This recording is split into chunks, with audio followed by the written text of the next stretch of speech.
Shubhodaya Jayati. Nice translation, thank you. Yes.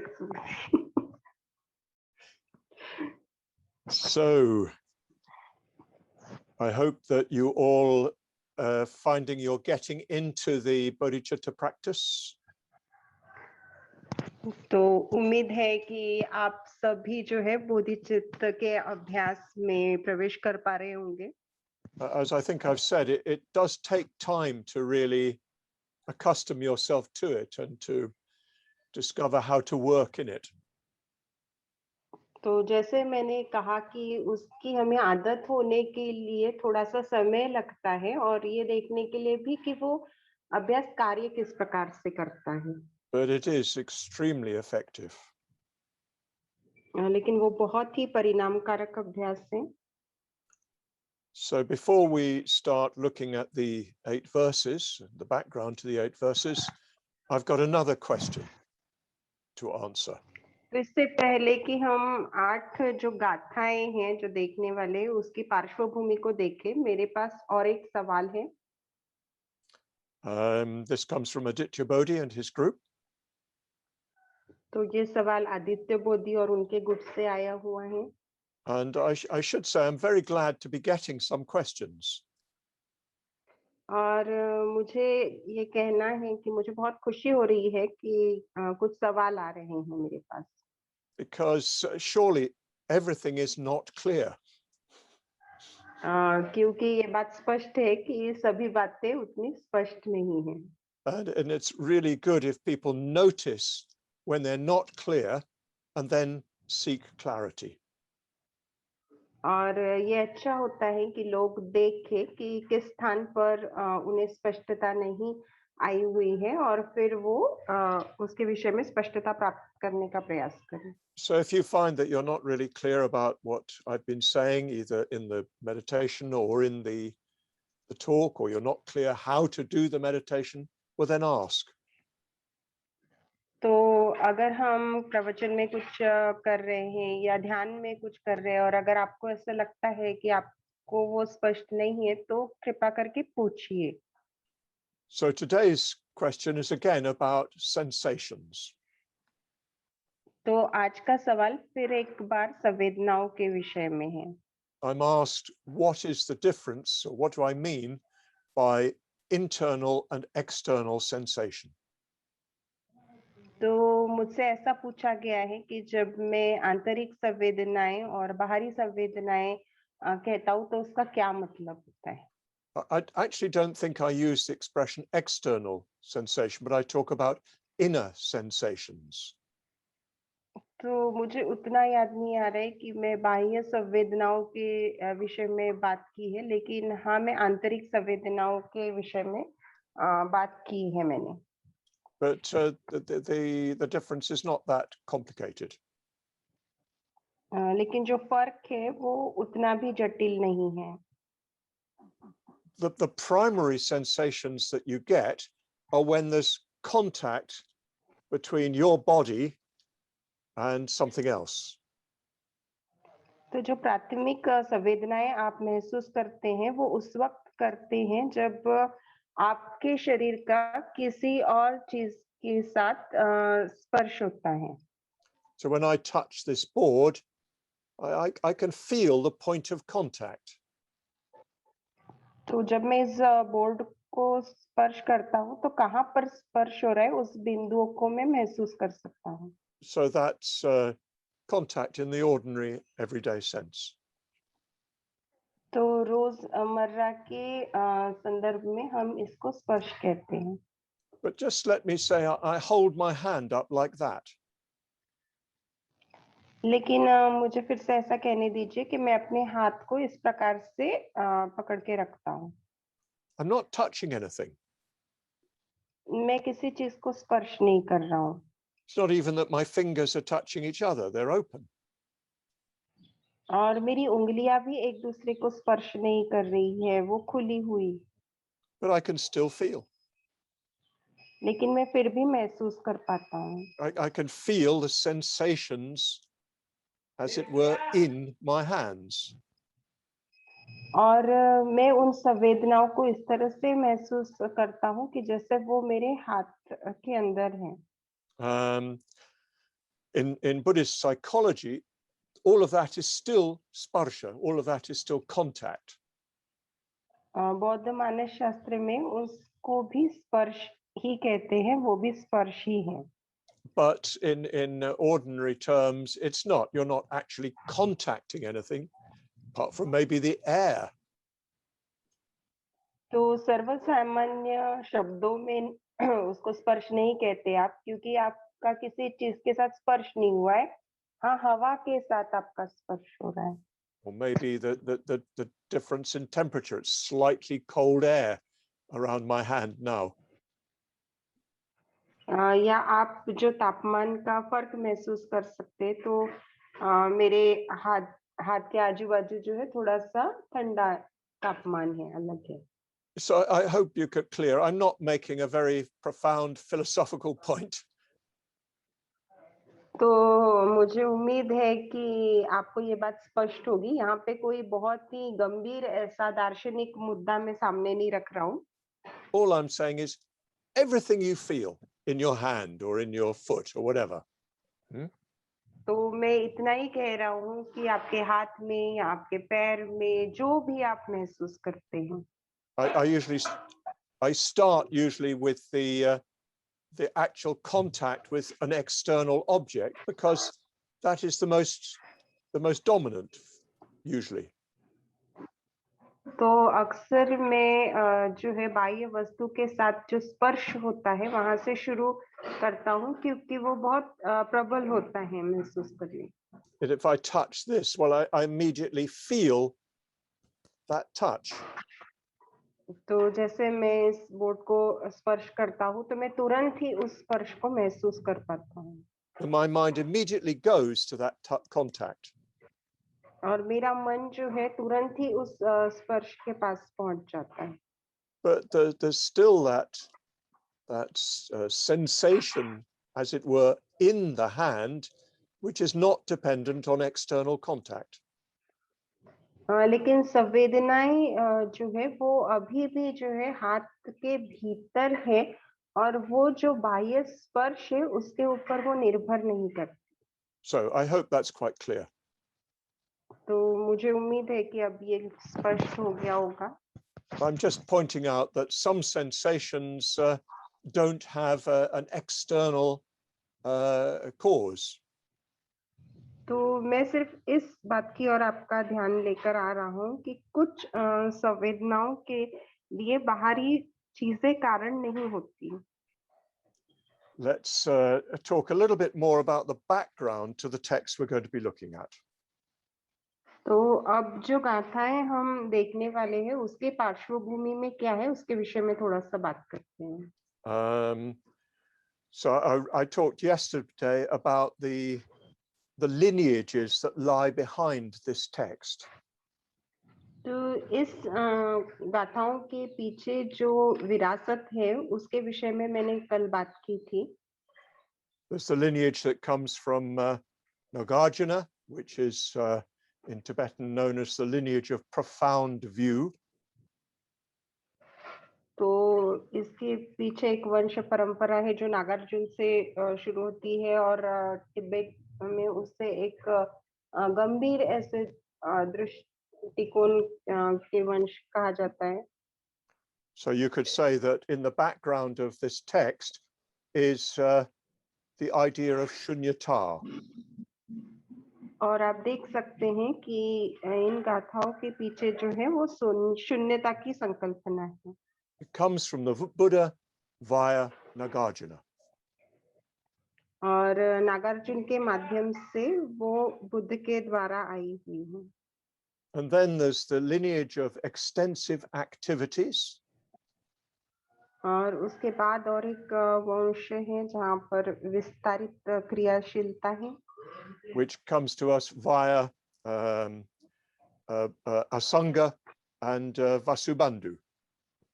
जो हम तक असंग और वसुबंधु के माध्यम से आई हुई है। Of course, they would say originally it comes from the Buddha. लेकिन ऐसा हम कहेंगे कि मूलतः वो बुद्ध से ही शुरू हुई है, आई है। And that's much more concerned with meditation, with the nature of mind, and so on. और उसका अधिकतर संबंध जो है वो ध्यान से है, मन के स्वभाव के साथ है, And also with compassion. और करुणा के साथ भी है। And then there's a third lineage which comes from the Buddha, which is, in a way, you could say, much more practical. और एक तीसरी भी वंश परंपरा है जो आप ऐसा कह सकते हैं कि ज्यादा व्यवहारिक है, जो स्वयं बुद्ध से आई हुई है। And the figure we know best in that lineage is Shantideva. और उस वंश परंपरा में जिस व्यक्ति से हम बहुत ज्यादा परिचित है वो है शांति देव। And many of you will have studied the Bodhicharya Avatara. और आप में से बहुत सारे लोगों ने बोधिचर्य अवतार का अभ्यास किया होगा। And really, we should study it in our order and movement again and again and again. और हमने अपने आंदोलन में और संघ में उसका बार बार अभ्यास करना चाहिए। And some of you will remember that from the Perfection of Patience, Shantideva talks about equalizing self and other. और शांति पारमिता में आपने देखा होगा कि शांति देव जो है वो बात करते हैं कि अपने आप को और दूसरों को जो है वो समानता पर लेकर आना या बराबरी के स्तर पर लेकर आना। Usually, we have a definite hierarchy in our relations with the world around us. तो आमतौर पे हमारा जो हमारे इर्द गिर्द के साथ दुनिया होती है, उसके जो हमारे संबंध होते हैं वो पदानुक्रमिक होते हैं, मतलब ऊपर नीचे होते हैं। At the top of that hierarchy is me. और वो पदानुक्रम जो होता है उसके सबसे उच्च स्तर पे हमेशा मैं होता है। I don't mean me, Subhuti, but each one of us is number one in that hierarchy. तो मैं ये नहीं कह रहा हूँ कि मैं सुभूति, लेकिन हम में से हर एक जो व्यक्ति है उस पदानुक्रम में अपने आप को सबसे ऊपर रखता है। That's quite natural. That's the way in which consciousness has evolved. An animal is always thinking about its own survival. और वो बहुत ही स्वाभाविक है, क्योंकि उसी तरह से हमारी चेतना की उत्क्रांति हुई है, और उसी प्रकार से प्राणी जो है अपने अस्तित्व की सुरक्षा के लिए प्रयासरत रहते हैं। So we'll always put ourselves first. It's natural. तो ये बहुत ही स्वाभाविक है कि हम हमेशा ही अपने आप को सर्वोच्च स्थान पर रखेंगे। Of course, we may identify very strongly, for instance, with our own family. तो निश्चित ही हम अपने परिवार के साथ बहुत ही निकट का संबंध महसूस करेंगे हमेशा ही। And parents very often do put their children before themselves. और माँ बाप भी हमेशा अपने से ऊपर अपने बच्चों को रखते हैं। I remember one of my friends in India telling me that his father and mother had they didn't have enough to eat for everybody in the family. तो मुझे याद है एक बार मेरे एक भारतीय मित्र ने मुझे बताया था कि उनके परिवार में जो है पर्याप्त भोजन नहीं होता था सबके खाने के लिए। So the parents would not have the full portion themselves, but make sure the children had their full portion. और माँ बाप ऐसा करते थे कि वो खुद पेट भर के खाना नहीं खाते थे, लेकिन बच्चों को भरपेट खाना खिलाते थे। But of course, really, the parent sort of thinks of the child as part of itself. और वास्तव में माँ बाप जो है बच्चों को अपना ही एक हिस्सा है, इस तरह से देखते हैं। But generally speaking, yes, it's natural, even automatic for us to put ourselves first. लेकिन आमतौर पे अगर बात की जाए तो ये बात बहुत ही सामान्य है कि हम अपने आप को जो है वो सबसे ऊपर के स्थान पे रखते हैं। So Shantideva suggests the practice of deliberately equalizing self and other. तो शांति देव जो है ऐसे अभ्यास को करने के लिए कहते हैं कि हम जानबूझ के अपने आप को और दूसरों को समान स्तर पर रखें। So that you don't put yourself first, you put yourself equal with the others. तो आप अपने आप को सबसे ऊपर नहीं रखते, तो आप दूसरों के साथ अपने आप को बराबरी पर रखते हैं। Of course, I mean equal in terms of your concern, your interest. और जब मैं बराबरी का स्तर बोलता हूँ, तो आपकी रुचियों के बारे में, आपकी चिंताओं के बारे में मैं बात कर रहा हूँ। But then he goes a step further. लेकिन वो वहां से एक कदम और आगे जाते हैं। He says that, okay, you put yourself first. और वो कहते हैं ठीक है, आप अपने आप को सबसे आगे रखो। Now, imagine that you are the other person and put yourself first, as it were, for them. और अब इस तरह से कल्पना करो कि आप वो दूसरे व्यक्ति हो और आप अपने आप को उनके लिए आगे रख रहे हो, सबसे आगे। So this he calls the exchange of self and other. और इसको वो कहते हैं स्व का और दूसरों का, मतलब परिवर्तन, स्थान परिवर्तन, अदला बदली। So for instance, well, on my screen, I've got Archula Dhamma sitting there. तो उदाहरण के लिए मेरे स्क्रीन पे मैं वहां पे अचल धम्म को बैठे हुए देख रहा हूँ। So what I'd think is, let me be selfish on Archula Dhamma's behalf. और फिर मैं ऐसे सोचता हूँ कि अचल धम्म के ओर से मुझे स्वार्थी बनना है। Instead of being selfish for me, let me be selfish for him. तो मेरे अपने लिए स्वार्थी बनने के स्थान पर मैं उनके लिए स्वार्थी बन जाता हूँ। So I hope you get the broad idea of this. We're going to see more of it later when we come to the text. तो मुझे लगता है कि आप इसका थोड़ा सा मतलब विस्तार देख पा रहे होंगे। इसके विषय में हम और ज्यादा देखेंगे जब हम गाथाओं का अभ्यास करेंगे। We're trying to deal with our natural identification with I. तो हमारा जो एकदम स्वाभाविक स्वभाव होता है कि अपने स्व के साथ अपनी पहचान को देखने का। And we're trying to deal with it because that is what stands in the way of our enlightenment. और उसको हम देखने का प्रयास कर रहे हैं क्योंकि वो हमारे बुद्धत्व के रास्ते में रुकावट बनता है। You could say in a simple phrase that enlightenment is not being selfish. और आप बहुत ही सादे से वाक्यांश में कह सकते हैं कि बुद्धत्व मतलब स्वार्थी नहीं बनना या निस्वार्थी बनना। But of course, in a very profound sense indeed. लेकिन हाँ, निश्चित ही बहुत ही गंभीर अर्थ से। So Shantideva is giving us a way in which we can train ourselves to be selfless.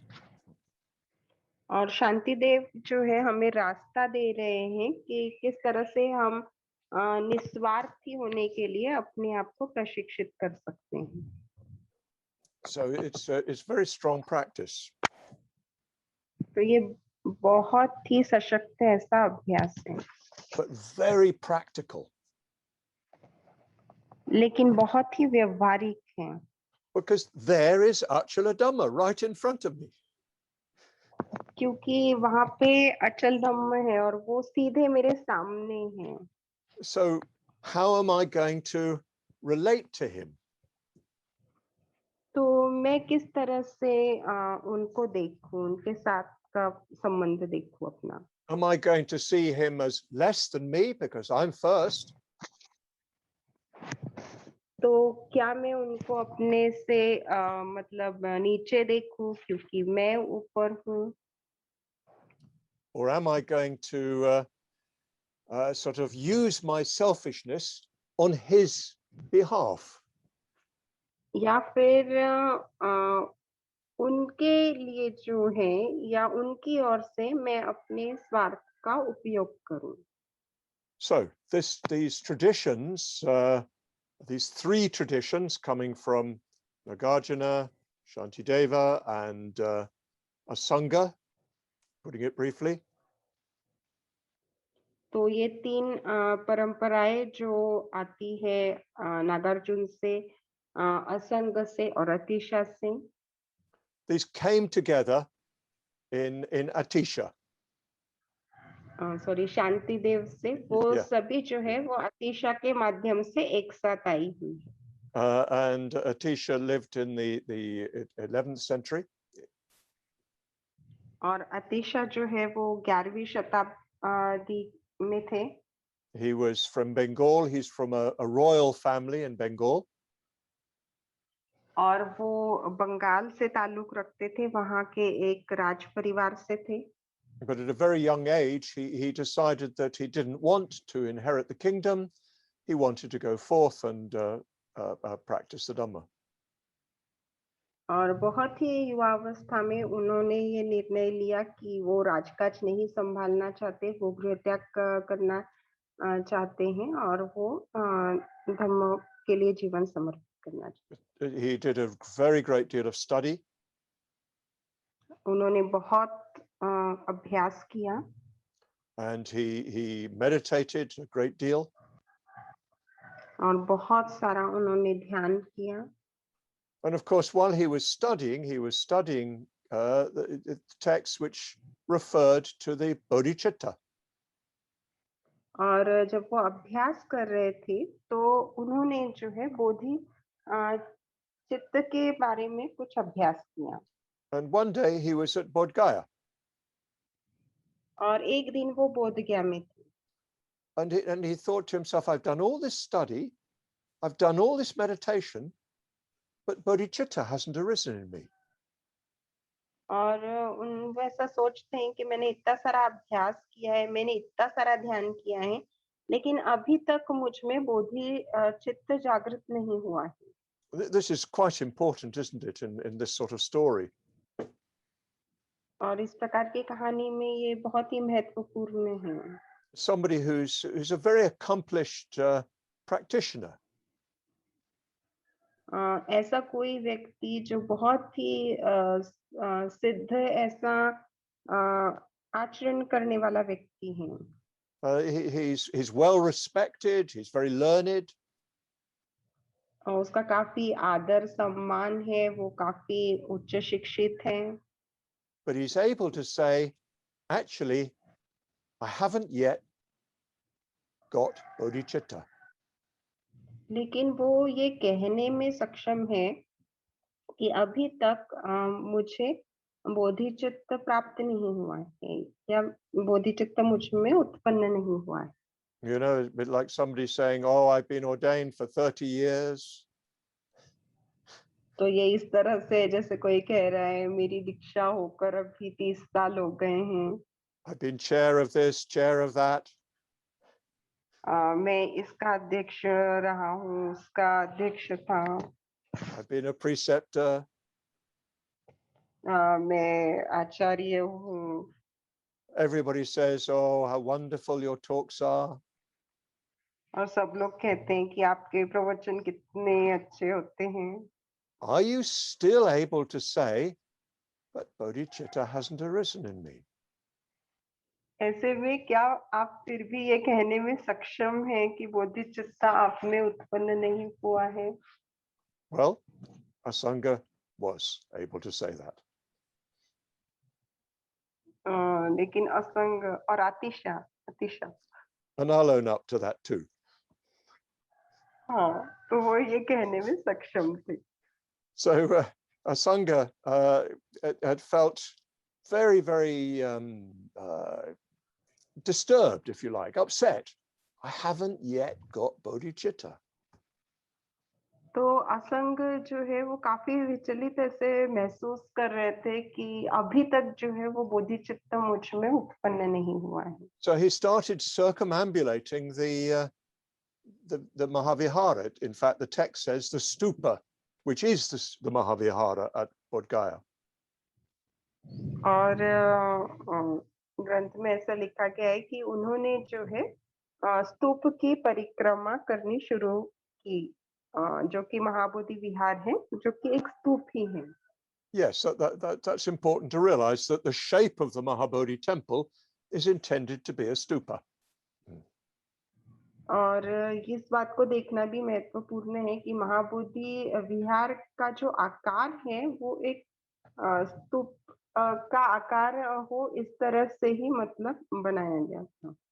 So he's circumambulating the stupa, perhaps thinking, you know, how does the bodhicitta arise? How does the bodhicitta arise?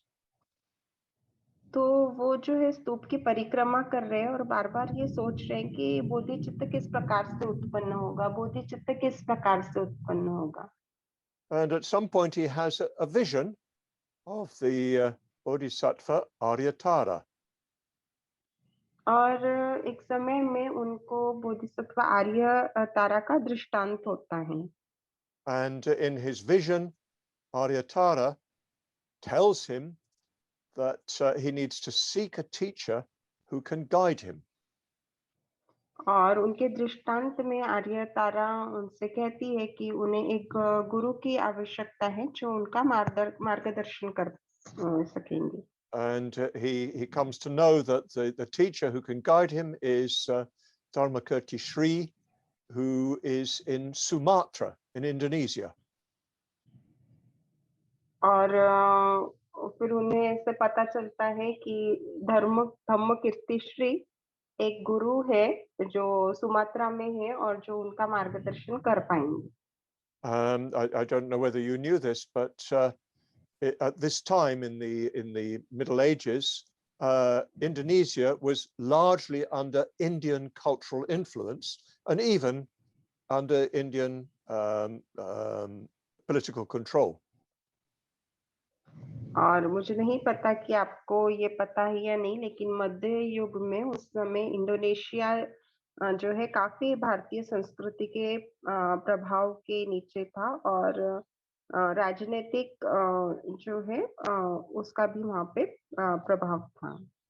In Indonesia and parts of Indonesia were definitely Buddhist. और Indonesia का कुछ हिस्सा जो है वो बौद्ध धर्म के प्रभाव में भी था। The Tamil Chola kings invaded Indonesia and held it for some time. तो तमिल के जो चोला राजा हैं उन्होंने इंडोनेशिया के ऊपर आक्रमण किया था और कुछ समय तक इंडोनेशिया जो है वो उनके आधिपत्य में था। Anyway, it was a great center of Buddhist practice and learning. तो वो एक बहुत बड़ा केंद्र था बौद्ध धर्म के आचरण का और अभ्यास का। In fact, there are still people who consider themselves to be Buddhists in Bali. और अभी भी बाली में कुछ लोग हैं जो अपने आप को बौद्ध मानते हैं। Although they're Hindu Buddhists, if you see what I mean. भले Like in he Nepal, a वो lot in Nepal, yeah. Hindu बौद्ध है जैसे नेपाल में है। Anyway, so Atisha makes the very long 13-month, very dangerous sea journey to Sumatra, Suvarnadipa. लेकिन अतीशा जो है बहुत ही लंबा मतलब सफर तय करते हैं और सुमात्रा तक वो पहुंचते हैं। And when he gets there, he goes to see Dharmakirti Sri. और जब वो वहां पे पहुंचते हैं तो वो धर्मकीर्ति श्री से मिलने जाते हैं। And he asks for teachings. और वो उनसे शिक्षा के लिए याचना करते हैं। And Dharmakirti Sri makes him undertake to remain with him for 12 years. और धर्मकीर्ति श्री उनसे कहते हैं कि आपको मेरे साथ जो है वो 12 साल के लिए रहना होगा। And Atisha agrees. और अतिशा मान जाते हैं। And Dharmakirti Sri communicates to him his own understanding of bodhicitta. और धर्मकीर्ति श्री उन्हें उनकी जो बोधि चित्त की समझ है उससे अवगत कराते हैं। He gives him very practical instructions in how to awaken bodhicitta. और वो उन्हें बहुत ही व्यवहारिक ऐसी सूचनाएं देते हैं कि किस प्रकार से बोधिचित्त उत्पन्न हो। And it seems that during that time, Atisha did, the bodhicitta did awaken in Atisha. और ऐसा लगता है कि उस समय के दौरान वाकई ही अतिशा में बोधिचित्त उत्पन्न हुआ। He came back to India. वो भारत लौट कर आए। He taught at the great monastic university of Vikramashila, which is in Bengal on the right on the north. और Sorry, yes, in Bengal, yeah. Sorry, it's in Bihar, in the north of Bihar on the Bengal border. और बिहार के उत्तर में बंगाल की जो सीमा है वहां पे विक्रमशिला विश्वविद्यालय स्थित है। वहां पे उन्होंने शिक्षा दी दूसरे लोगों को। And he became, in fact, so famous there that he was the abbot. और वो वहां पे इतने प्रसिद्ध हुए कि वो वहां के मुख्य गुरु बन गए। But it seems that during all that time, he didn't teach anybody these practices to gain bodhicitta. लेकिन ऐसा लगता है कि उस समय के दौरान उन्होंने किसी को भी बोधिचित्त उत्पन्न होने के जो अभ्यास है वो नहीं सिखाए। But he then was invited to go to Tibet to help with the revival of Buddhism in Tibet. लेकिन फिर उन्हें तिब्बत में निमंत्रित किया गया कि तिब्बत में जो बौद्ध धर्म के पुनर्जीवन के लिए वो सहायता करें। There's a whole story connected with that, but I won't tell it now. I think I've told it before on the Sangaram. उससे जुड़ी हुई एक कहानी है, लेकिन मैं अभी नहीं बताऊंगा। मुझे लगता है कि मैंने वो संघाराम में पहले भी बताई। In Tibet, he did a great deal of teaching. Tibet में उन्होंने बहुत सारी शिक्षाएं दी। And it seems that he did have some very good disciples, Tibetan disciples. और ऐसा प्रतीत होता है कि उनके बहुत ही अच्छे कुछ मतलब उन्हें तिब्बती शिष्य मिले थे। In fact, his chief disciple called Dromtonpa was a Tibetan. और उनके जो एक प्रमुख शिष्य है ट्रंगतोंगपा, वो तिब्बती थे। Dromtonpa. And he communicated to some of his leading Tibetan disciples everything he'd learned from Dharmakirti Sri. और धर्मकीर्ति श्री से उन्होंने जो कुछ भी सीखा था वो उन्होंने अपने प्रमुख तिब्बती शिष्यों को भी सिखाया।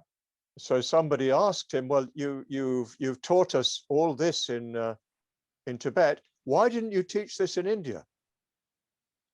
और फिर किसी ने उन्हें सवाल पूछा कि आपने ये सब चीजें हमें तिब्बत में सिखाई, लेकिन आपने ये भारत में क्यों नहीं सिखाई? And brothers and sisters, what he said was, nobody was ready for it.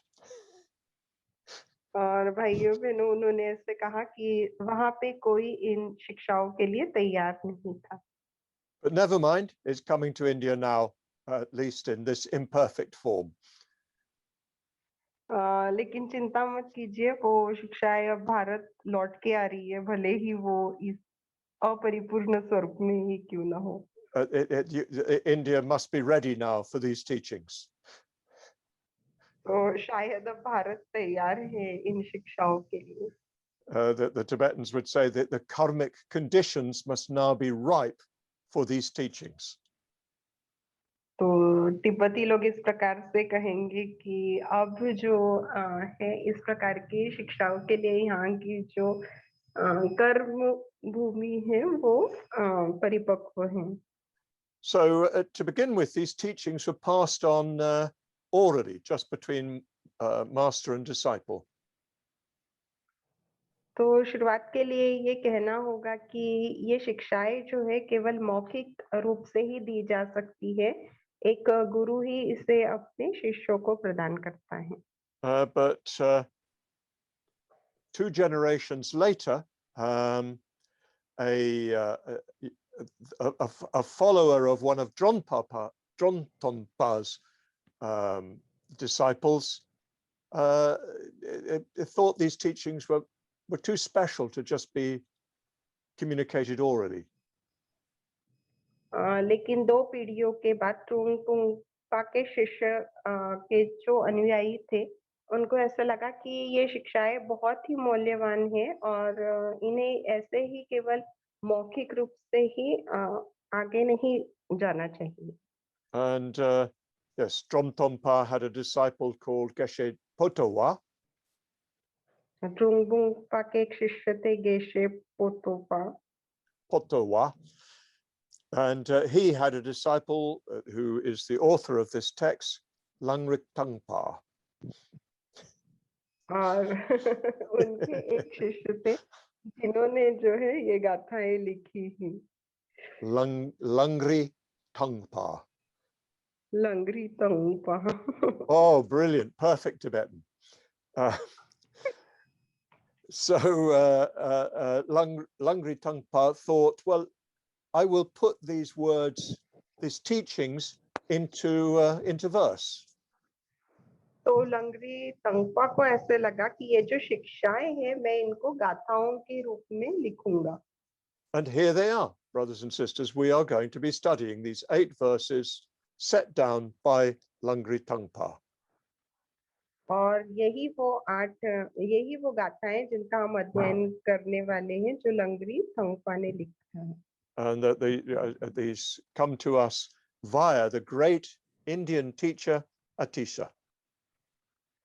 और महान जो गुरु है अतिशा, उनके माध्यम से ये हम तक पहुंची है। And they bring together these traditions going back through Nagarjuna, Asanga, Vasubandhu, Shantideva, right back to the Buddha. और असंग, नागार्जुन, वसुबंधु, अदिशा, शांतिदेव, इनके माध्यम से जो परंपराएं शुरू हुई हैं उन सबको ये एक साथ लेके आती है, जो परंपराएं सीधे बुद्ध से शुरू हुई। So I've told you very briefly the lineage of this text. तो बहुत ही संक्षेप में मैंने आपको इन गाथाओं की वंश परंपरा बतलाई है। This is a very traditional way of introducing a text.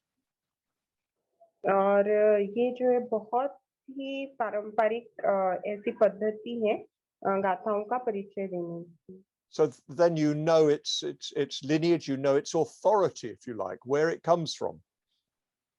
और फिर आप उसकी वंशावली को जानते हैं और उसके अधिकार को भी जानते हैं कि वो कहाँ से हम तक आई है। Now, as I've said, these teachings are very tough. और जैसे कि मैंने कहा, ये जो शिक्षाएं हैं ये बहुत ही कठिन है, मुश्किल है।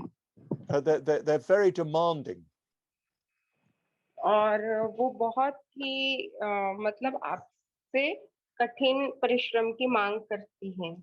And one of the features of these texts is that they ask you to use difficult situations in order to develop yourself. और एक मांग वो ये करती है आपसे कि आपके जीवन की जो भी कठिन परिस्थितियां हैं आप उनका इस्तेमाल कीजिए इन गाथाओं के अभ्यास के लिए, आचरण के लिए। You remember from the Bodhicharya Avatara, Shantideva saying that your worst enemy is actually your best friend. और बोधिचर्या अवतार की गाथाओं से आपको याद होगा कि शांतिदेव ऐसे कहते हैं कि आपका सबसे बुरा दुश्मन जो है वो वास्तव में आपका सबसे अच्छा दोस्त होता है। Why? और ऐसा क्यों है? Well, because they force you to confront your own ego identity. क्योंकि वो एक तरह से आपके ऊपर जोर डालते हैं कि आप किस तरह देखें कि आप किस तरह से अपने स्व के साथ आ सकते हैं। This, of course, Chandrashil and I have talked about as reaction practice. और इसके विषय में चंद्रशील और मैंने बात की है और हम उसको प्रतिक्रियाओं का अभ्यास कहते हैं। And reaction practice comes out of this tradition. और ये प्रतिक्रियाओं का अभ्यास जो है इसी परंपरा में से आया हुआ है। So yes, it's tough. It's a really hard practice. तो ये बहुत ही मुश्किल ऐसा अभ्यास है। But it has big effects quite quickly. लेकिन बहुत ही जल्दी इसके बहुत बड़े परिणाम देखने को मिलते हैं। To give you an illustration of what the practice is like, there's a little story about Atisha. तो ये अभ्यास कैसा है इसका एक उदाहरण देने के लिए अतिशा की एक छोटी सी कहानी है। When before he went to Tibet, he asked people, well, what are the Tibetans like? और तिब्बत जाने से पहले वो लोगों को पूछते हैं कि तिब्बती लोग कैसे हैं। And people said to him, well, they're very peaceable, they're very friendly, they're very cooperative, they're very calm. तो लोग कहते हैं वो काफी शांत है, काफी मित्रता है उनमें, काफी सहयोग करते हैं और शांत है ऐसे वो। So Atisha said, oh dear, that's terrible. तो अतिशा कहते हैं बाप रे ये तो बहुत भयानक बात है। How will I practice if they're all so nice?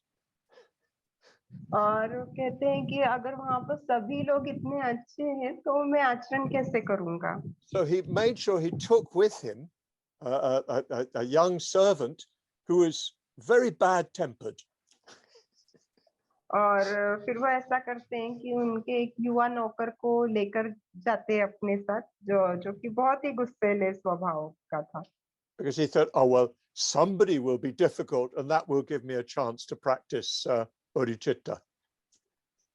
और वो उसे कहते हैं कि चलो कोई तो मतलब मेरे लिए मुश्किलें खड़ी करेगा और मुझे बोधि चित्त के अभ्यास का मौका मिलेगा। But the Tibetans laugh. Actually, the Tibetans were even more difficult. लेकिन तिब्बती लोग जो है वो हंसते हैं, तिब्बती लोग उनसे भी ज्यादा मतलब मुश्किल थे उस नौकर से भी ज्यादा। He didn't need his Bengali student. तो उसका जो बंगाली वो शिष्य था उसकी उन्हें कोई जरूरत नहीं थी। The Tibetans think this is very funny. और तिब्बती लोगों को ऐसा लगता है कि ये काफी मतलब मजेदार बात है। Yes, I heard one Tibetan Lama say that if Buddhism hadn't come to Tibet, the Tibetans would have killed each other.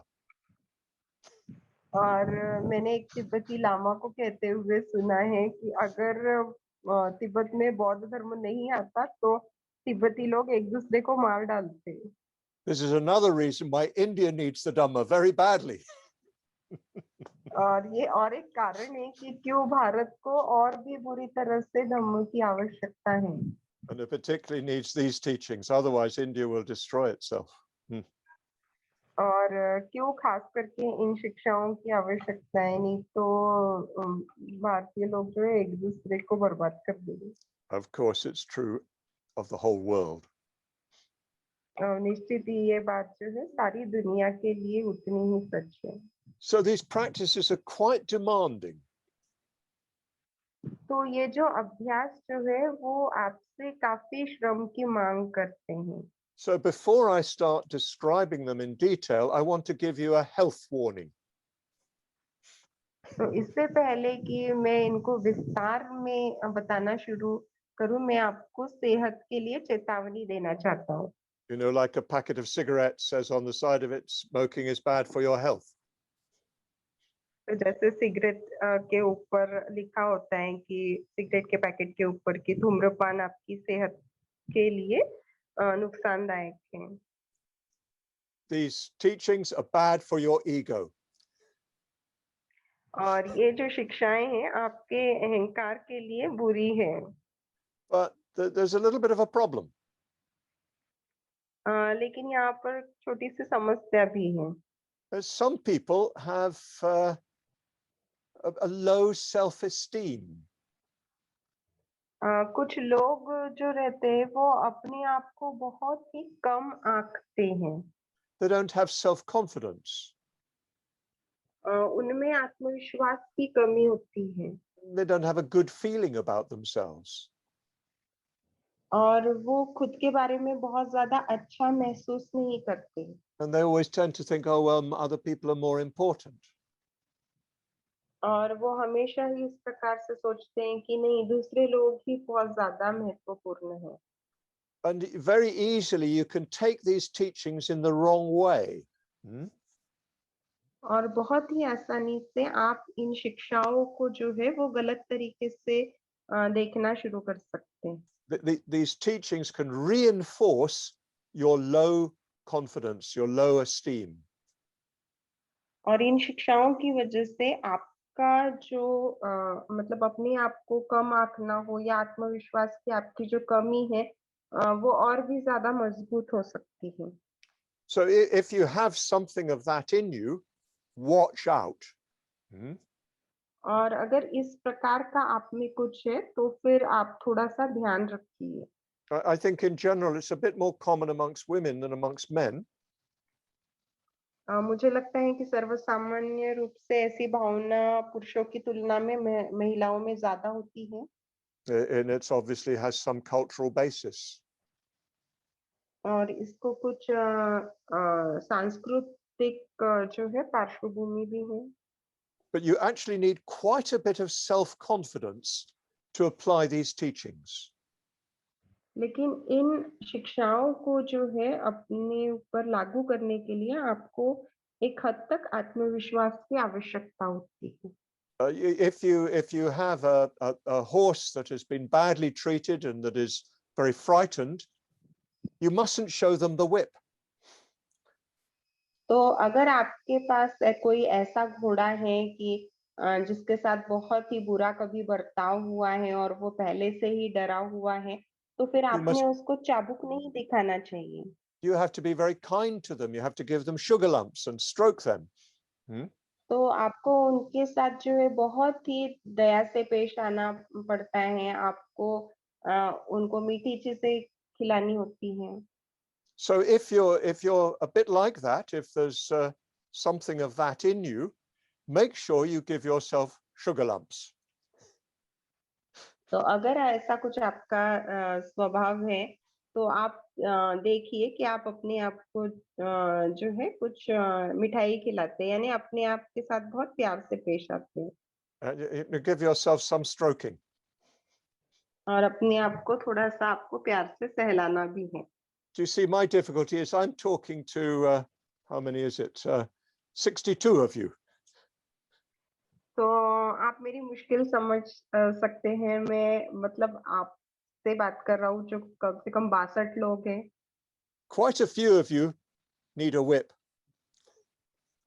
और बहुत ही कम लोगों को जो है वो चाबुक की जरूरत है। Quite a few of us need a whip. हम में से कुछ लोगों को चाबुक की जरूरत है। We need this very strong practice, this very strong teaching. तो ये बहुत ही जो सशक्त ऐसी शिक्षा है उसकी हमें आवश्यकता है। And we can take it. We can take a beating if you like. और इसकी जो मार है उसको हम बर्दाश्त कर सकते हैं। But some of you, maybe everybody, some of the time, will have moods of lack of confidence, a feeling of being not good enough, and so forth.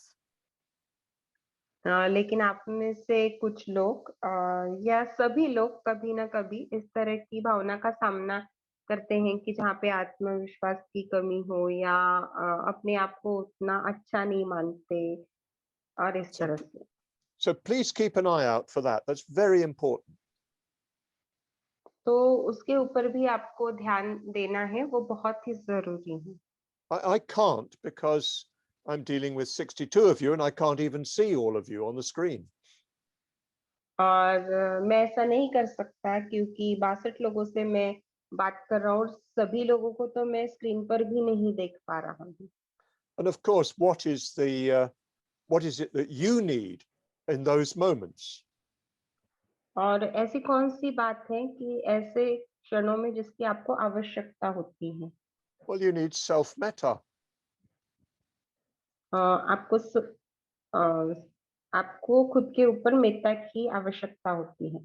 So if you feel at any time these teachings are really sort of beating you down,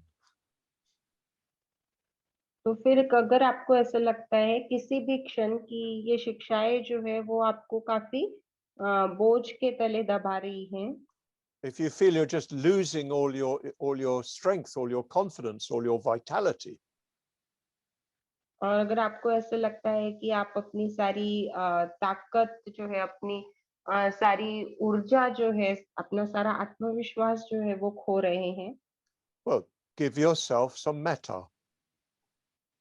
तो अपने आप को थोड़ी सी मेत्ता दीजिए। So I'll try to keep an eye on this, out for this all the way through, but I may forget. तो इस बात को मैं हमेशा ही ध्यान में रखने की कोशिश करूंगा, लेकिन ऐसा भी हो सकता है कि मैं भूल जाऊं। These teachings are really for those who have quite a degree of self-confidence. ये शिक्षाएं ऐसे ही लोगों के लिए हैं कि जिनका आत्मविश्वास जो है वो काफी मजबूत है, And for people who have a healthy self-view. और जिनका स्वयं को लेकर काफी अच्छा दृष्टिकोण है, Who have a positive feeling about themselves.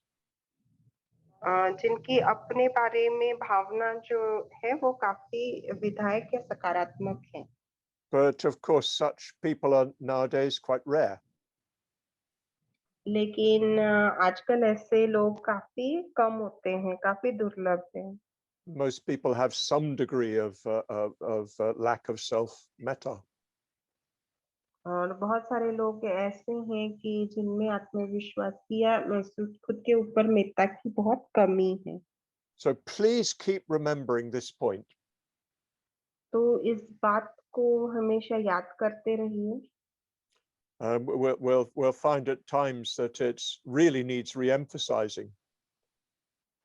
और हम ऐसा समय देखेंगे कि जहाँ पे इसको वापस जोर दे के बताने की आवश्यकता होगी।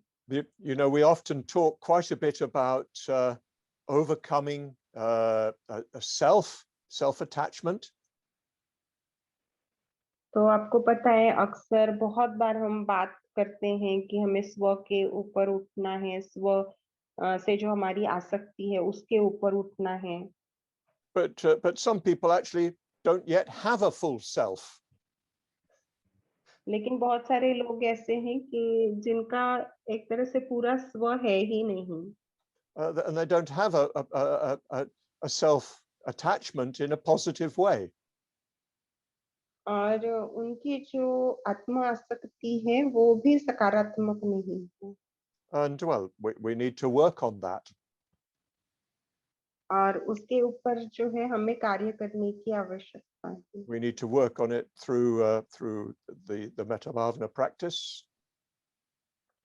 और मेत्ता भावना के अभ्यास के माध्यम से हमें उसके ऊपर कार्य करने की आवश्यकता है। We need especially to work on it through Kalyana Mitrata and friendship in general. और सर्वसामान्य मैत्री जो है और कल्याण मित्रता जो है उसके माध्यम से हमें उस पर कार्य करने की आवश्यकता है। and we need to develop for ourselves a healthy self. और हमें अपने लिए एक सेहतमंद स्व का विकास करना है. And then we can realize that that healthy self is not ultimately real.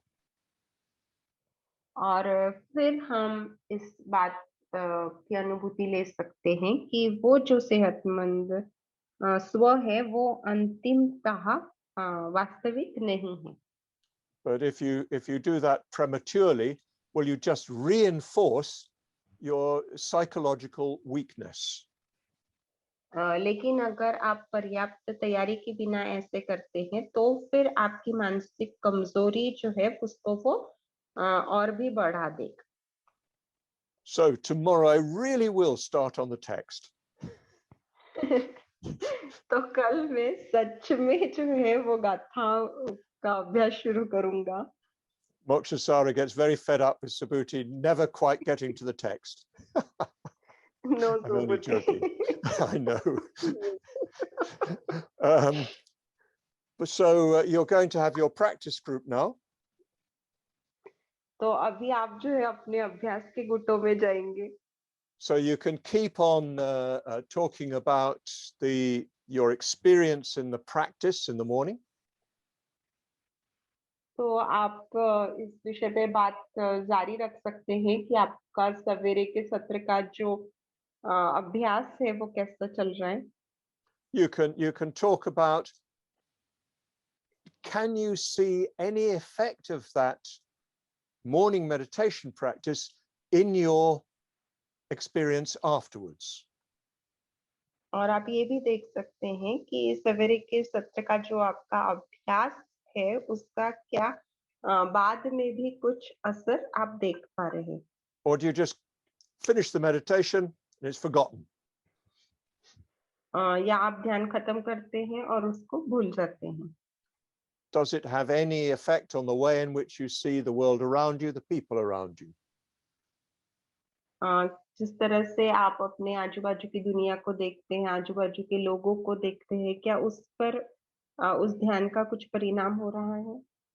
Then if you feel you can, you could open up a little bit about well, whether you feel you've got a sort of healthy self identity. और उसके बाद आप और अपने आप को थोड़ा सा खुला कर सकते हैं और इस विषय में बात कर सकते हैं कि आपकी स्व के साथ आपकी जो पहचान जुड़ी हुई है वो क्या सेहतमंद है? Do you feel that you have some lack of self-confidence or poor self-view? क्या आपको ऐसा लगता है कि आपके अंदर आत्मविश्वास की कमी है या आपका स्वयं को लेके जो दृष्टिकोण है वो उतना अच्छा नहीं है? Probably, if we're all honest, we'll all have some corners of that. और अगर हम सभी प्रामाणिक रहते हैं तो हम सभी में उसका कुछ ना कुछ हिस्सा होगा. And then, yes, you can talk about what you're doing about that, how you're developing that greater strength. और फिर आप इस विषय में बात कर सकते हैं कि आप फिर उसके विषय में क्या कर रहे हैं और आप अधिक ताकत जो है वो कैसे निर्माण करते हैं. You could say that the Dhamma generally is for the emotionally positive, the emotionally strong. और आप आमतौर पे ऐसा कह सकते हैं कि धम्म जो है वो भावनिक रूप से जो लोग सशक्त हैं और सकारात्मक है उनके लिए. And to begin with, a lot of our work is just getting that strength. और शुरुआत के लिए हमारा बहुत सारा काम तो उस शक्ति को पाना ही होता है. So there you are, something to talk about. तो ये कुछ चीजें हैं आपके पास जिसके ऊपर आप चर्चा कर सकते हैं. But I'd like you especially to start reflecting much more on how the meditation practice impacts on your relationship with people around you. लेकिन मैं चाहता हूँ कि आप खास करके इसकी ओर ध्यान दें कि ये जो ध्यान है वो आपका आपके जो अन्य लोगों के साथ संबंध है उसको किस प्रकार से प्रभावित कर रहा है? And of course, as we go through the text, we're going to find ways in which we can make it even more effective in our relationships. और जब हम गाथाओं का अभ्यास करेंगे तो हम ऐसे तरीके देखेंगे कि अ, इसको और भी ज़्यादा परिणामकारक हम किस प्रकार से बनाएँ। Thank you very much, Moksha Sara, as usual. Namo Buddhaya, Jai Bhim. Hmm.